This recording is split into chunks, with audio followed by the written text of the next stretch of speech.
Hello, this is doctor Danish. Welcome to NFA classes. आज का ये जो वीडियो लेक्चर है ये स्फीरोसोम पे बेस्ड है। स्फीरोसोम जो कि एक थर्ड माइक्रोबॉडीज में हम पढ़ रहे हैं, ये थर्ड माइक्रोबॉडी है। तो दरअसल स्फीरोसोम्स को हम ओलियोसोम्स भी कहते हैं। ओलियोसोम्स जो नाम इसका रखा गया है वो कुछ कैरेक्टरिस्टिक्स पे रखा गया है। पहला, ओलियो का मतलब होता है, ओलियो मीन होता है ऑयल, ठीक है, और सोमा मीन बॉडी।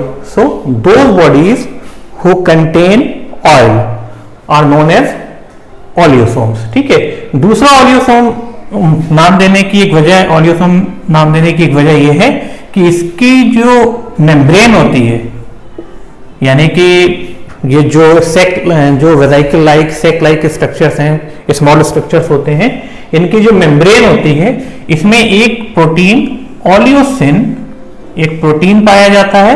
यानी कि इनकी मेम्ब्रेन जो है वो ओलियोसिन प्रोटीन से बनी होती है, जो कि एक स्टेबलाइजिंग प्रोटीन है जो कि मेम्ब्रेन को स्टेबलाइज करती है, ठीक है।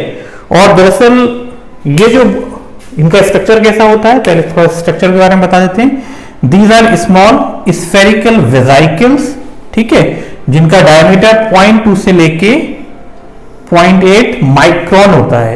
यानी कि ये बहुत ज्यादा स्मॉल वेसिकल्स होती हैं, बहुत ज्यादा स्मॉल स्फेरिकल सेक लाइक स्ट्रक्चर्स हैं, जो कि those are found in oil storing plant cells। ये प्लांट में ही पाए जाते हैं और specially oil storing plant sales में पाए जाएंगे। ऑयल स्टोरिंग प्लांट सेल्स कौन कौन सी होती है? इसमें मेनली जो है आपका एंडोस्पर्म सेल्स आती हैं, ठीक है। कोटिलिडन्स में भी थोड़ा बहुत स्टोर होता है सेल्स, तो वहां पे भी पाए जाते हैं, ठीक है। तो ये क्या होते हैं? These are small spherical vesicle, ठीक है, found in oil storing plant cells. और इनके ये जो यानी कि बहुत छोटे वेसिकल हैं, और इन वेसिकल, ये जो वेसिकल होती हैं ये सिंगल मेम्ब्रेन बाउंड होती हैं, पर इनकी जो लिमिटिंग मेम्ब्रेन या जो मेम्ब्रेन होती है उसको हम हाफ सिंगल मेम्ब्रेन कहते हैं। देखिए यहां लिखा हुआ है half single membrane bound vesicles होती हैं, ठीक है। और इसी half single membrane bound membrane में ही एक प्रोटीन होती है ओलियोसिन। ओलियोसिन जो होती है वो एक प्रोटीन होती है और ये स्टेबलाइज करती है इस पूरे स्ट्रक्चर को, स्फीरोसोम के स्ट्रक्चर को, उसकी मेम्ब्रेन को, ठीक है। और इसे हाफ सिंगल मेम्ब्रेन क्यों कहते हैं? क्योंकि आपने देखा होगा कि अभी ग्लाइऑक्सिसोम्स के बारे में पढ़ा था, आपका पैरोक्सिसोम्स के बारे में पढ़ा था, तो उसमें जो इनकी मेम्ब्रेन थी वो प्लाज्मा मेम्ब्रेन की तरह थी, फॉस्फोबाइलिपिड फॉस्फोबाइलिपिड लेयर की बनी थी। यानी कि ये देखिए, एक ऊपर लेयर होती है लिपिड की, एक नीचे होती है। पर हम अगर बात करेंगे स्फीरोसोम्स की तो इसमें सिर्फ ये एक लेयर होती है।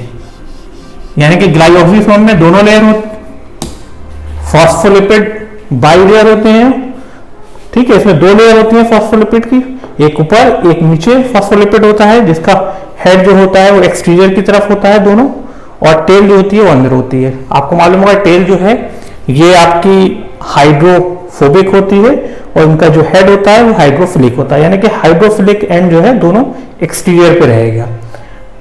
किसमें? आपका पैरोक्सिसोम्स में और ऑक्सिसोम्स में, ठीक है, ग्लाइऑक्सिसोम्स में, ठीक है। जब हम बात करेंगे स्फीरोसोम्स की तो स्फीरोसोम में ये half single membrane bound structures होंगे, छोटी सी वेसिकल्स होंगी।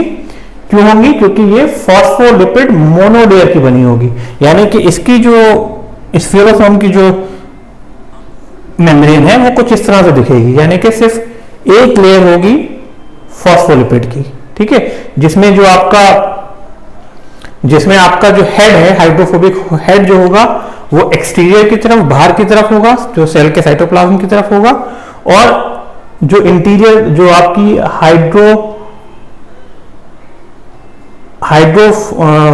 आपकी जो फोबिक टेल जो है, हाइड्रोफोबिक टेल जो है वो ल्यूमन की तरफ, इंटीरियर की तरफ रहेंगी, ठीक है। तो हाइड्रोफोबिक क्या होगी? हाइड्रोफोबिक टेल होती है और हाइड्रोफिलिक हेड होता है, तो हाइड्रोफिलिक जो हेड है वो बाहर की तरफ रहेगा। ठीक है, अब हम आ जाते हैं इनकी डिस्कवरी पे कि किसने इनको डिस्कवर किया था। एक्चुअली हेंस इसमें थोड़ी सी कंट्रोवर्सी है इसको लेकर कि इनकी डिस्कवरी कब हुई थी। कुछ लोग कहते हैं कि हेंस्टीन जो थे इन्होंने 1880 में प्लांट्स में, दरअसल प्लांट सेल्स को इन्होंने स्टेन किया। किससे किया था? सूडॉन ब्लैक से इन्होंने उसे स्टेन किया था। उन्होंने ये छोटे छोटे ये वेराइकल लाइक स्ट्रक्चर देखे जिनको इन्होंने माइक्रोसोम करके पुकारा था, जिनको इन्होंने माइक्रोसोम करके पुकारा, उन्हें माइक्रोसोम कहा। पर कुछ लोगों का मानना यह है कि इनकी एक्चुअल डिस्कवरी जो है वो पर्नर ने की थी, पर्नर ने 1953 में की है।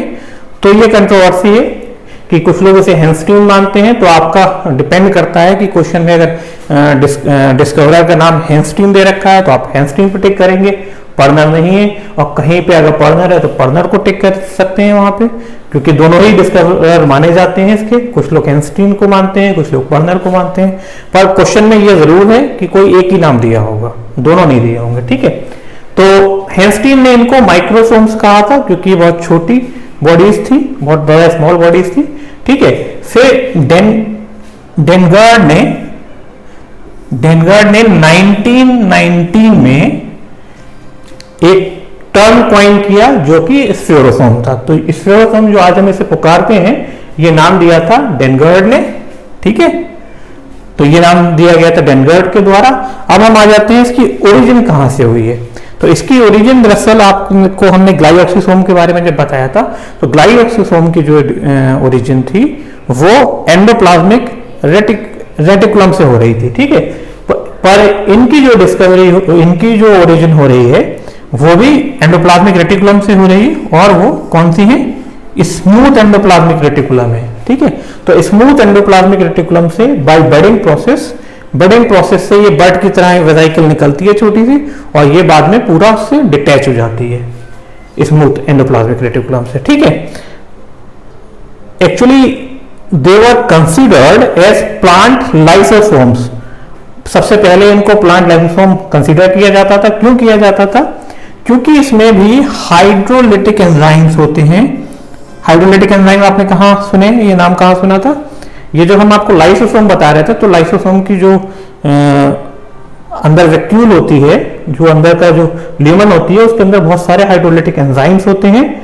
कौन कौन से हो सकते हैं? प्रोटीएज हो सकते हैं, न्यूक्लियस हो सकते हैं, एस्ट्रेज हो सकते हैं, और फॉस्फेटेज हो सकते हैं, एटसेट्रा। ठीक है, तो ये एंजाइम होते हैं जो इसके अंदर पाए जाते हैं, और ये एक तरह के हाइड्रोलिटिक एंजाइम है, यानी कि हाइड्रोलिसिस के थ्रू ये चीजों का डाइजेशन करेंगे।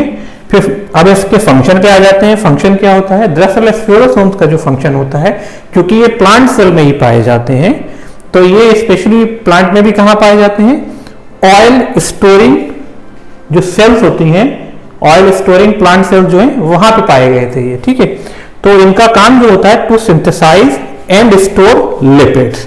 तो ये लिपिड मेटाबॉलिज्म से एक तरह से एसोसिएट होते हैं, और लिपिड को ये सिंथेसिस भी करते हैं और उनको स्टोर भी करते हैं। ठीक है, अब हम एक क्वेश्चन मैंने देखा था कि नीट में कई बार ये भी आया है कि ये सूडॉन ब्लैक, मतलब ये जो स्फेरोसोम जो है, वो जो स्मॉल बॉडीज हैं, स्मॉल वेसिकल लाइक बॉडीज जो हैं, ये अगर सेल के अंदर प्रेजेंस इनकी है तो किस स्टेन से सेल को स्टेन किया जाए कि इनको ऑब्जर्व कर लिया जाए। ठीक है, और जो हेंस्टीन थे इन्होंने किस स्टेन से सेल को, प्लांट सेल को स्टेन किया था जो इनको इस तरह की ये माइक्रोसोम्स या स्मॉल बॉडीज दिखाई दी।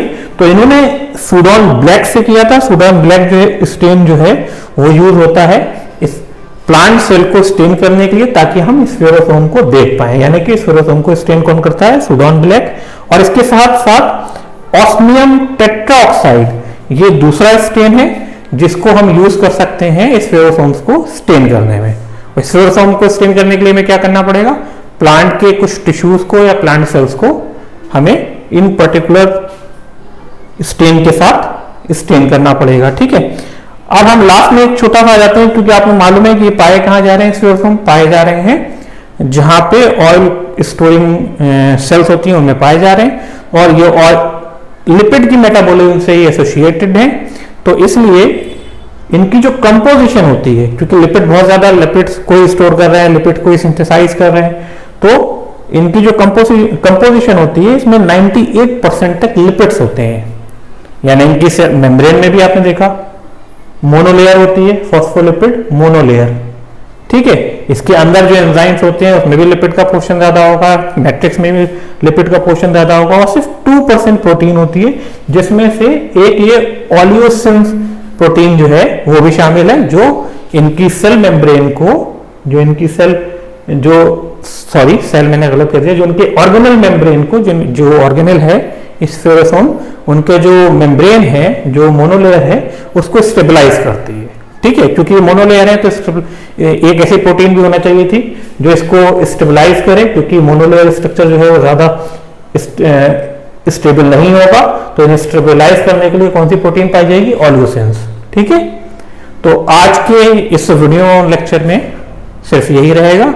तो आज हमने ये तीनों माइक्रो बॉडीज पूरी कर ली है। अब हम नेक्स्ट जो सेल ऑर्गेनल्स हैं उनको लेंगे अगले अगले क्लास, अगले जो भी वीडियो लेक्चर होंगे वो नेक्स्ट जो हमारे बचे हुए हैं सेल ऑर्गेनल्स उन पे रहेंगे। तब तक के लिए गुड बाय।